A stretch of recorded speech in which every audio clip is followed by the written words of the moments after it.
بسم الله الرحمن الرحيم. الحمد لله وكفى وسلام على عباده الذين اصطفى وصل وسلم وبارك على نبينا المصطفى وعلى آله وأصحابه نجوم الهدى وقادة التقى. اللهم وفقنا لما تحب وترضى من القول والعمل وجنبنا الفواحش والمعاصي والخطايا والزلل. اللهم آتنا وأكرمنا وأصلحنا شأننا كله لا إله إلا أنت. أما بعد فأعوذ بالله من الشيطان الرجيم. بسم الله الرحمن الرحيم.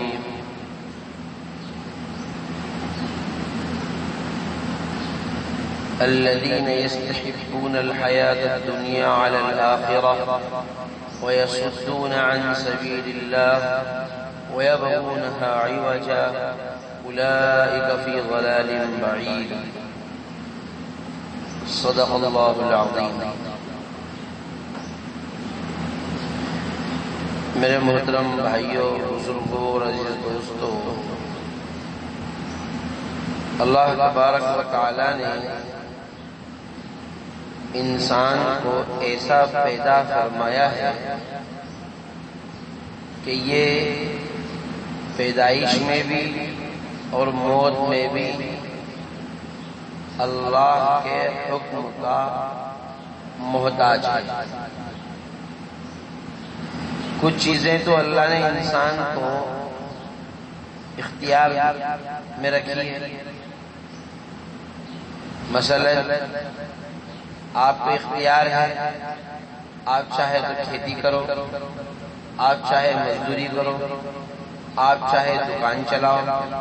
دکان میں بھی پھر کرانہ دکان چلاؤ،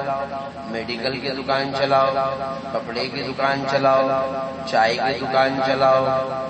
جو چاہے آپ کرے، آپ کو اختیار ہے. سرکاری نوکری بھی آپ کر سکتے ہیں، ملازمت بھی آپ کر سکتے ہیں، اس میں ایک پابندی نہیں ہے. بس شرط یہ ہے جائز اور حلال پیشہ ہونا چاہیے، آپ کچھ بھی کیجئے. لیکن پیدائش اور موت یہ اللہ ہی کے اپنے قبضے قدرت میں ہے. یہی وجہ ہے کہ ہم دیکھتے ہیں کتنے لوگ دنیا میں ایسے ہیں جن کے پاس اسباب اور وسائل کے درجے میں ایسی کوئی چیز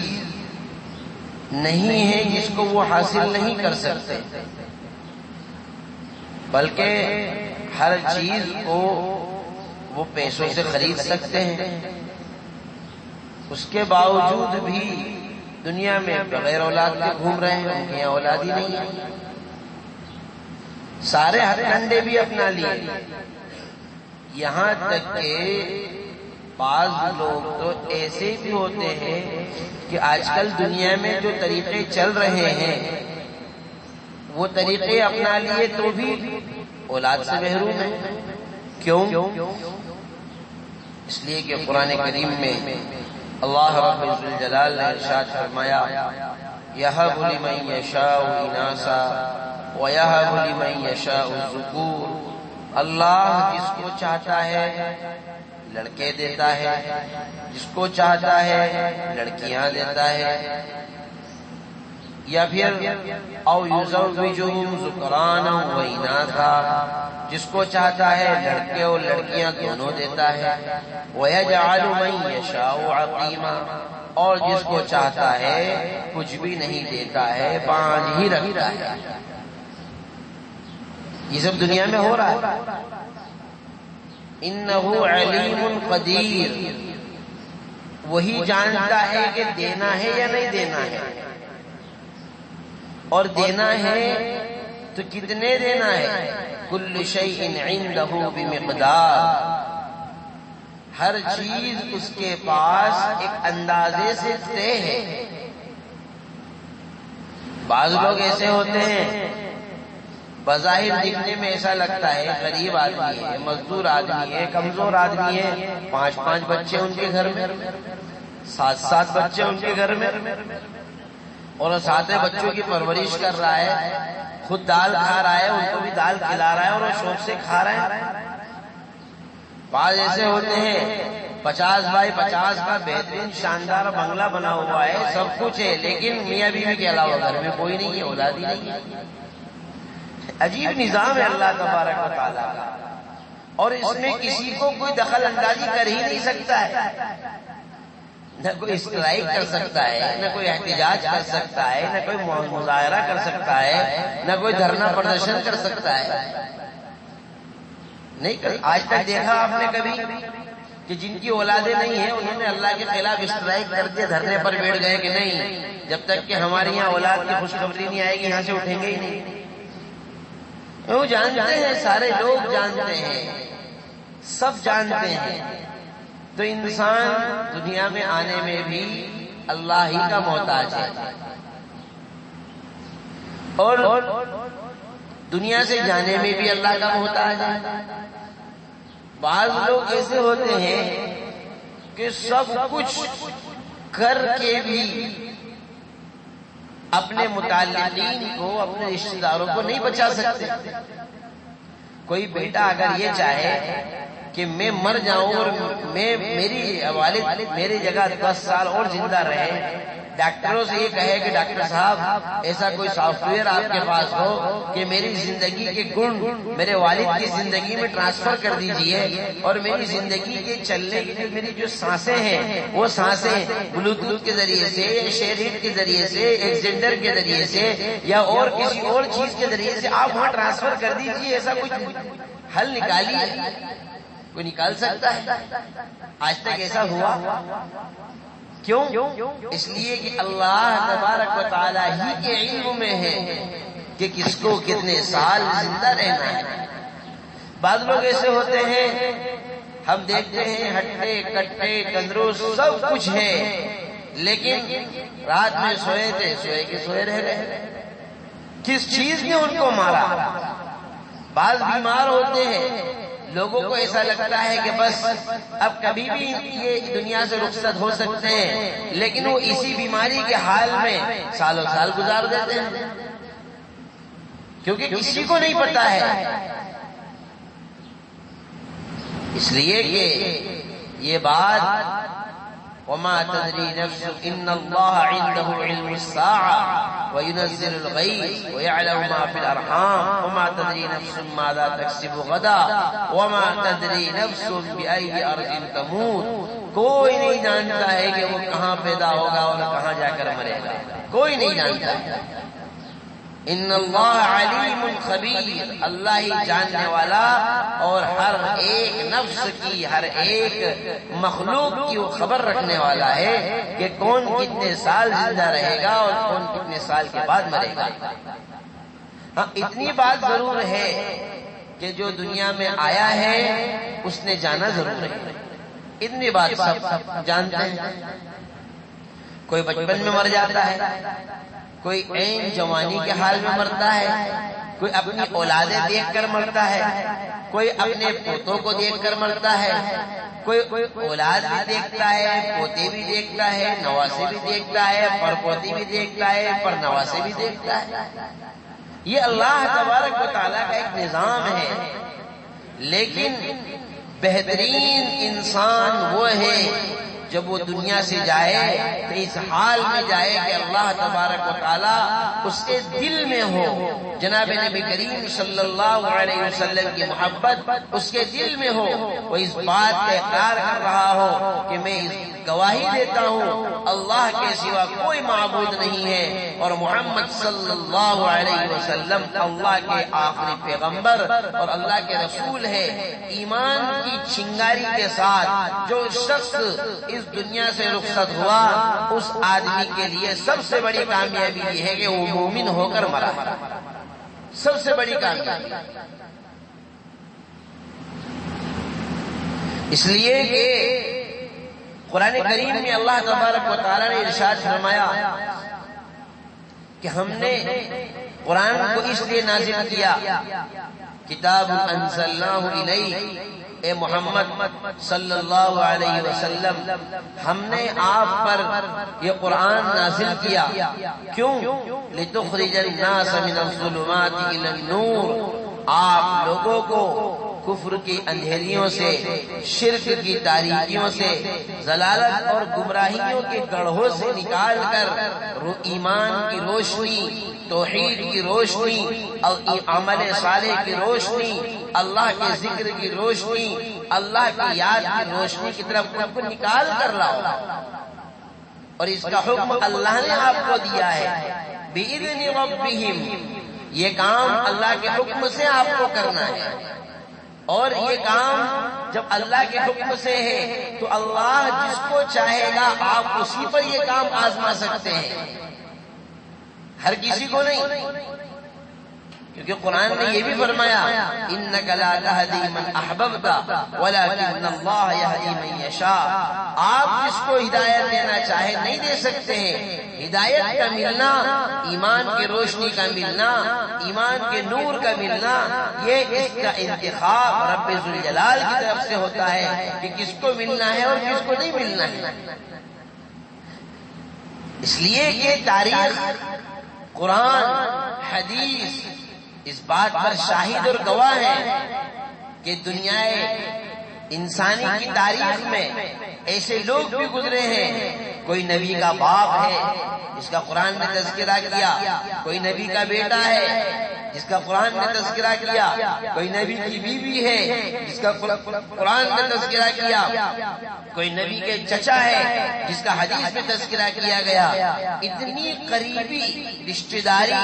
انبیاء علیہ السلام سے ہونے کے باوجود بھی ایمان کی روشنی نہیں ہے، ایمان کی چنگاری نہیں ہے، بغیر اس کے دنیا سے گئے تمہاری پوری زندگی بیکار ہے، یہاں تک کہ تمہارے دنیا کے اللہ تبارک و تعالیٰ نے جو دنیا میں تمہارے نسبی رشتے بنائے تھے ان کی حیثیت نسب کے حد تک رہے گی، تمہارا نبی سے روحانی رشتہ کوئی نہیں رہے گا۔ قرآن نے اس کا تذکرہ کیا۔ نوح علیہ السلام نے جب سوال کیا کہ یا اللہ، وَنَادَى نُوحٌ رَبَّهُ فَقَالَ رَبِّ إِنَّ ابْنِي مِنْ أَهْلِي، نوح علیہ السلام نے اپنے رب کو پکارا اور کہا اے میرے رب، میرا بیٹا وہ بھی تو میرے گھر کا ایک چشم و چراغ ہے، وہ بھی تو میرا نور نظر اور میرا لخت جگر ہے، وہ کیوں غرق ہو گیا؟ وہ غرق ہو گیا تھا۔ نوح علیہ السلام نے اس سے کہا تھا یا بنی ارکب معنا، اے ہمارے بیٹے، اے میرے بیٹے، ہمارے ساتھ کشتی میں تو بھی سوار ہو جا، ولا تکن مع الکافرین، دیکھ کافروں کے ساتھ مت جا، ابھی بھی مجھے اللہ کا پیغمبر مان لے۔ تو کیا کہا تھا اس نے؟ سآوی الی جبل یعصمنی من الماء، میں تو پہاڑ پر چڑھ جاؤں گا، پہاڑ کی بنا لے لوں گا۔ پہاڑ تک کوئی پانی چڑھا کرتا ہے؟ ارے جب سیلاب آتا ہے تو نیچے ہی آتا ہے، اوپر تو نہیں جاتا ہے۔ تو کیا کہا نوح علیہ السلام نے؟ فرمایا لا عاصم اليوم من امر اللہ، آج اللہ کے حکم سے کوئی بچنے والا نہیں ہے، الا من رحم، جس پر اللہ رحم کرے گا۔ آج صرف وہی لوگ بچیں گے جو میرے ہاتھ پر ایمان لانے والے ہوں گے، آج وہی لوگ بچیں گے جن کے دل میں اللہ کی توحید ہوگی، آج وہی لوگ بچیں گے جو اللہ کے منکر نہیں ہوں گے، آج وہی لوگ بچیں گے جو مجھے اللہ کا پیغمبر مانیں گے۔ وحال بینہم الموج فکان من المغرقین، یہ دونوں کی ماں باپ بیٹوں کی بات چل ہی رہی تھی کہ ایک پانی کا جھونکا، پانی کا ایک تھپیڑا آیا، ایک لہر آئی اور اس کو بہا کر لے کر چلی گئی۔ نوح علیہ السلام نے اللہ سے پوچھا یا اللہ وہ تو میرا بیٹا ہے، اللہ نے کیا فرمایا؟ انہ لیس من اہلک، اے نوح وہ آپ کے گھر والوں میں سے نہیں ہے۔ کیوں نہیں ہے؟ انہو عمل غیر صالح، آپ کے گھر والے، آپ کے فیملی ممبر آج وہ لوگ ہیں جنہوں نے آپ کو اللہ کا نبی مانا، آج کے آپ کے فیملی ممبر آج وہ لوگ ہیں جنہوں نے آپ کے ہاتھ پر ایمان قبول کیا، اور جس نے آپ کے ہاتھ پر ایمان قبول نہیں کیا وہ آپ کے گھر کا سدسیہ نہیں ہے، وہ آپ کا فیملی ممبر نہیں ہے۔ قرآن نے صاف الفاظ میں فرمایا انہو لیس من اہلک انہو عمل غیر صالح، اور نوح علیہ السلام کو فرمایا فلا تسأل لما لیس لک بہ علم، اے نوح آپ آئندہ جس چیز کی آپ کو خبر نہیں ہے آپ آئندہ ایسا کوئی سوال ہم سے نہ کریں، آئندہ ہم سے کوئی ایسی بات نہ پوچھیں جس کے بارے میں آپ کو خبر نہیں ہے۔ نوح علیہ السلام اللہ تبارک و تعالیٰ کے سامنے عاجزی کرتے، اللہ کے سامنے گڑ گڑاتے ہوئے نظر آئے، اللہ تبارک و تعالیٰ کے سامنے فرمایا رب انی اعوذ بک ان اسألک ما لیس لی بہ علم، اے میرے پروردگار اب آئندہ میں تیری پناہ چاہتا ہوں ایسے سوال کرنے سے جس کا مجھے علم نہ ہو۔ تو اللہ نے نبی کے گھر میں ہونے کا معیار ایمان کو بتلایا۔ اب اندازہ لگائیں، اللہ نے ہم کو مسلمان بنایا، ایمان والے گھر میں پیدا فرمایا، ارے ہم جاہل ہیں، ان پڑھ ہیں، گوار ہیں، ہم اچھی طریقے سے قرآن نہیں پڑھ سکتے ہیں، ہم اچھی طریقے سے نماز نہیں پڑھ سکتے ہیں، ہم قرآن مجہول پڑھتے ہیں، ہمیں اور دوسری دعائیں یاد نہیں ہیں، لیکن میرے بھائیوں اتنی بات کان کھول کر سن لو، اگر ہمارے دل میں ایمان ہے اور ہم لا الہ الا اللہ محمد الرسول اللہ کا یقین کرتے ہیں، ہم اپنے آپ کو کبھی بھی کمتر نہ سمجھیں، اللہ کی نظر میں ہم اپنے آپ کو بالکل بھی چھوٹا نہ سمجھیں۔ اس لیے کہ قرآن کریم نے ایک جگہ ارشاد فرمایا الم تر الی الذین بدلوا نعمت اللہ کفرا واحلوا قومهم دار البوار جہنم یصلونها وبئس القرار وجعلوا للہ اندادا لیضلوا عن سبیلہ قل تمتعوا فإن مصیرکم الی النار۔ اے مخاطب آپ کو نہیں معلوم، آپ نے ان لوگوں کو نہیں دیکھا جنہوں نے اللہ کی نعمت کو کفر سے بدل دیا، یعنی اللہ نے انعام کیا، اللہ نے نعمت عطا فرمائی، اس کا نتیجہ یہ نکلنا چاہیے اللہ نے سانس دی، آنکھ دی، ہاتھ دیے، پیر دیے، دماغ دیا، زبان دی، اللہ نے عقل دی تاکہ جس سے تم پورا مینٹیننس کر سکو۔ اللہ نے تمہارے لیے کیا نہیں دیا، ہر چیز کو تمہارے لیے بنایا۔ ان سب کا تقاضا تو یہ تھا کہ تم اس پروردگار کو کبھی بھی نہ بھولتے اور اس پروردگار کے سامنے اپنا ماتھا ٹیکتے، اس کے سامنے سجدہ کرتے، لیکن جن لوگوں نے ایسا نہیں کیا اور ایمان کی بجائے کفر کو اختیار کیا احلوا قومهم دار البوار، وہ تو خود بھی جہنم میں گئے، وہ خود بھی جہنم اپنا ٹھکانہ بنایا۔ جن لوگوں نے ان کی بات مانی انہوں نے اپنی قوم کو بھی جہنم کے لیے، اپنی قوم کو بھی ہلاکت والے گھر کے لیے تیار کر دیا۔ وہ ہلاکت والا گھر کون سا ہے؟ خود قرآن نے بیان کیا جہنم، وہ جہنم ہے، یصلونہا، یہ اس میں داخل ہوں گے، وبئس القرار، اور وہ بہت خراب گھر ہے۔ وجعلوا للہ اندادا لیضلوا عن سبیلہ، اور انہوں نے اللہ تبارک و تعالیٰ کے لیے اللہ تبارک و تعالیٰ کے ساجی بنا لیے، اللہ تعالیٰ کے ہمسر بنا لیے، اللہ تبارک و تعالیٰ کے مقابل میں، اللہ کے اپوز میں ایسے معبود تیار کر لیے۔ کوئی پتھروں کے معبود بنا رہا ہے، کوئی کاغذوں کے معبود بنا رہا ہے، کوئی کسی اور طریقے کے معبود بنا رہا ہے، کوئی سونے کے معبود بنا رہا ہے، کوئی لوہے کے، کوئی چاندی کے، کوئی تانبے کے، کوئی پیتل کے۔ اللہ اور گمان کیا کر رہے ہیں کہ یہ اللہ کے مثل ہے، کیوں؟ تاکہ دوسرے لوگ خود بھی گمراہ ہو سکے، دوسرے لوگوں کو بھی گمراہ کر سکے۔ اللہ کے نبی صلی اللہ علیہ وسلم کو خطاب کر کے کہا گیا کہ سن لو، آپ ان سے کہہ دیجئے تمتعوا، تھوڑے بہت دن ہے تمہاری زندگی، مزے کر لو، جو چاہے کر لو، فإن مصیرکم الی النار، اس لیے کہ تمہارا ٹھکانہ جہنم ہی ہے، تم کو جہنم میں ہی جانا ہے۔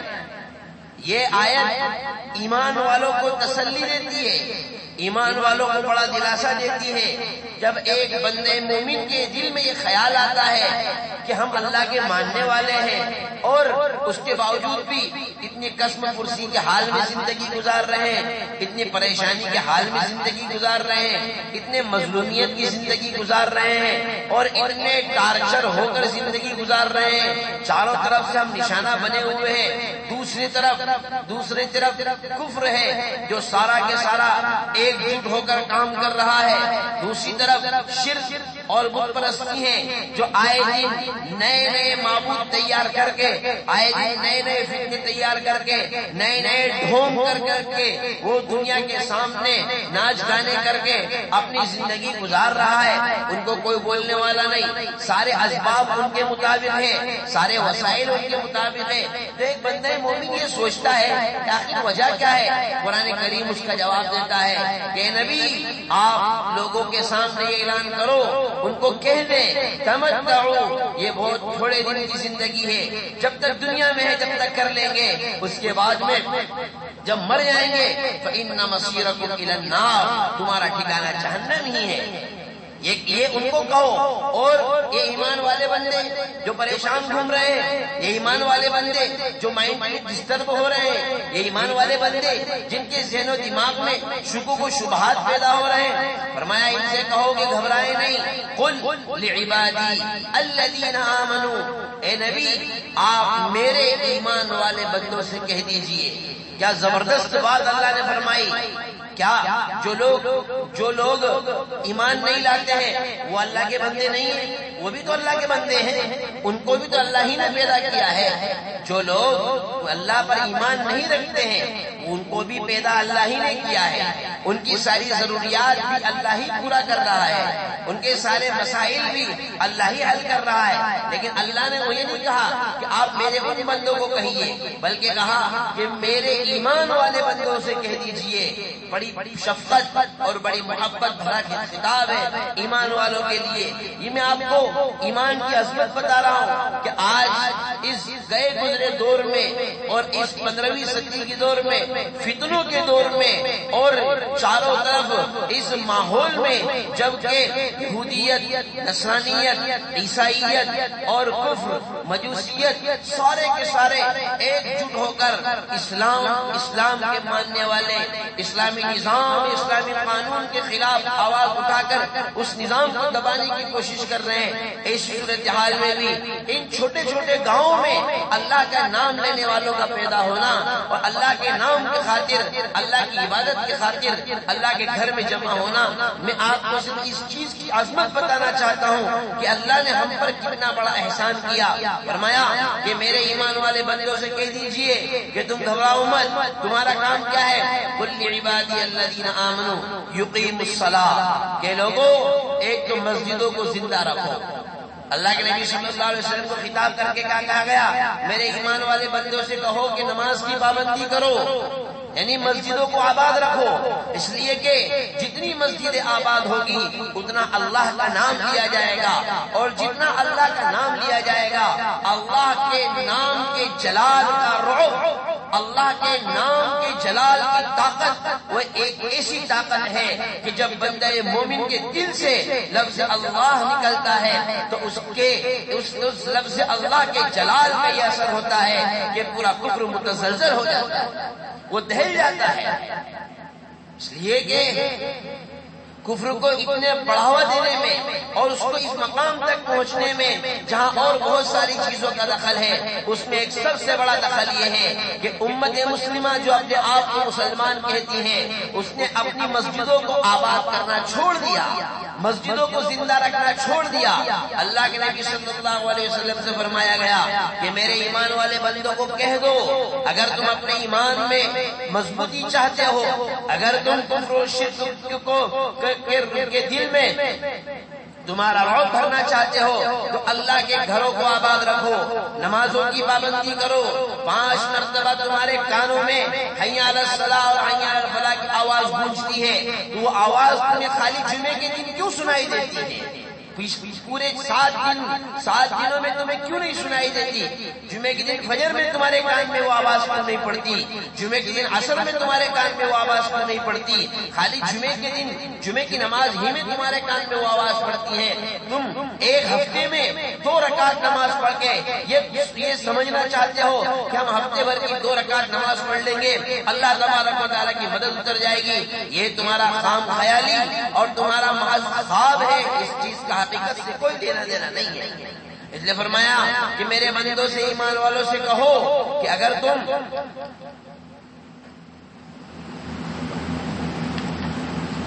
اپنے ایمان کی سلامتی،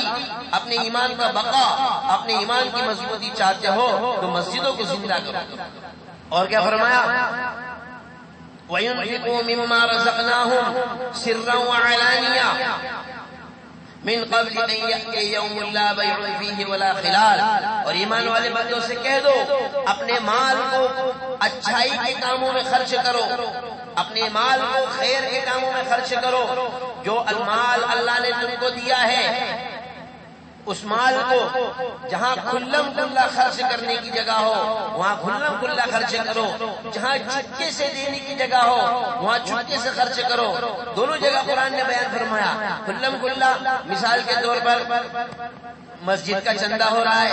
مدرسے کا چندہ ہو رہا ہے، یا اور قبرستان کا چندہ ہو رہا ہے، یا کوئی اور جگہ چندہ ہو رہا ہے۔ اب آپ چاہتے ہیں، میں چاہتا ہوں کہ لوگوں کو ترغیب ہو، آپ کی نیت ریاکاری کی نہیں ہے، آپ کی نیت ہے کہ لوگوں کو اس بات کی طرف رغبت دلانا ہے۔ آپ نے کھڑے ہو کر لکھا دیا میری طرف سے 100 بوری سیمنٹ، میری طرف سے 25,000 روپے، تو یہ اعلانیہ خرچ کرنے کی جگہ ہے۔ یہاں پر کھلم کھلا خرچ کرو تاکہ دوسرے لوگ بھی تمہیں دیکھ کر ان کے جذبات بھی جاگیں اور وہ بھی اللہ کے لیے ہر خیر اور ہر بھلائی کے کام میں اپنے پیسوں کو خرچ کرے۔ اور جو جگہ چپکے سے خرچ کرنے کی ہے، آپ جانتے ہیں آپ کے محلے میں، آپ کے پڑوس میں فلاں شخص ہے جو مزدوری کرتا ہے، غریب آدمی ہے، ضرورت مند ہے، محتاج ہے، آپ